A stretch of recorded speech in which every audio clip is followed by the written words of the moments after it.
Hai, Assalamualaikum warahmatullahi wabarakatuh. Ketemu lagi dengan saya Coach Fitra Jaya Saleh dan ini adalah video-video tips bisnis buat Anda semuanya. Dan pada video kali ini saya akan membahas tentang sebuah hukum namanya Kydlin's Law atau hukum Kydlin's. Hukum ini mengatakan kalau kita mampu untuk menuliskan masalah kita, maka 50% masalah kita itu sudah selesai.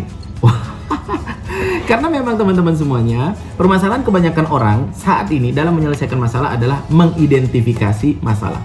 Kebanyakan orang itu tidak tahu apa masalahnya, tidak mengidentifikasi apa masalahnya. Jadi ketika kita tidak tahu apa masalah kita, maka ini masalah. Maka kita nggak bisa menyelesaikan masalah karena kita tidak tahu apa masalah kita.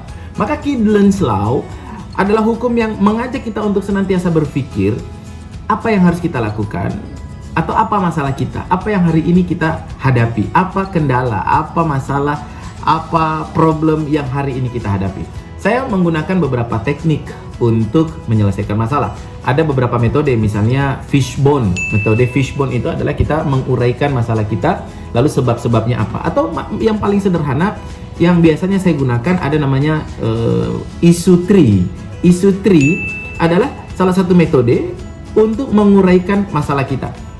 Jadi issue tree itu caranya begini. Jadi kita menuliskan what is the problem? Apa masalah kita hari ini? Apa masalah kita hari ini? Misalnya contoh omset turun. Satu, omset turun. Lalu dari masalah ini, satu, omset turun, kita pecah lagi 1 2 3 seperti pohon. 1 2 3. Lalu kita tuliskan di sini sebabnya, ini masalahnya, ini sebabnya. Kenapa? 1, kenapa 2, kenapa 3. Jadi kenapa omsetnya turun pertama, kenapa omsetnya turun kedua, kenapa omsetnya turun ketiga. Kita mulai menguraikan. Semakin clear, semakin mampu kita untuk menguraikan, maka semakin kita masalah bisa selesai. Jadi kita pecah-pecah. Jadi sebab apa pertama, kenapa kedua, kenapa ketiga.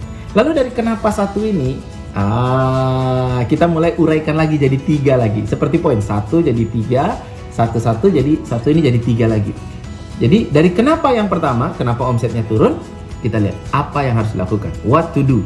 1, what to do. 2, what to do. 3.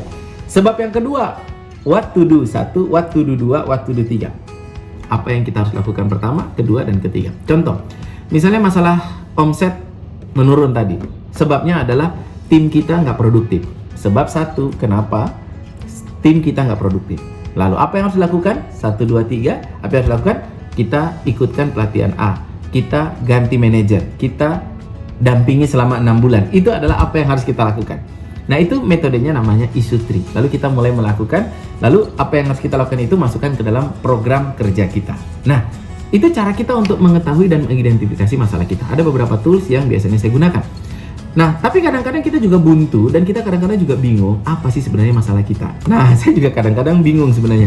Di dalam perusahaan saya juga kadang-kadang bingung. Sebenarnya masalahnya apa sih? Saya juga nggak bisa ngelihat masalah. Saya butuh pandangan dan saya butuh masukan dari orang lain.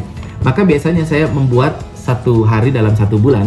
Hari Sabtu misalnya, setiap Sabtu terakhir di tiap bulan, itu kita bikin hari ide. Hari ide. Dimana saya kumpulkan semua karyawan, semua tim.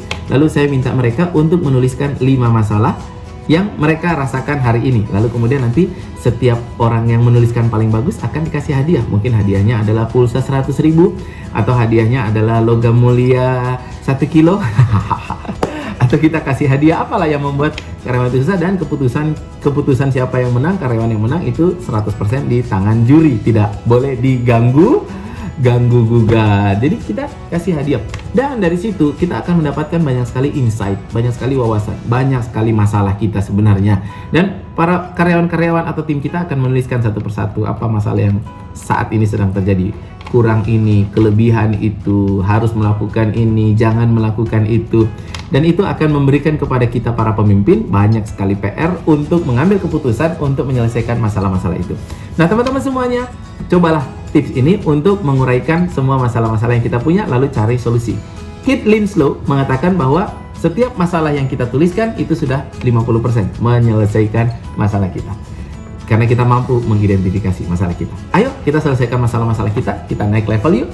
Sekian tips dari saya, Fitra Jaya Saleh, selalu mendoakan Anda Bapak Ibu semuanya untuk menjadi sukses. Assalamualaikum warahmatullahi wabarakatuh.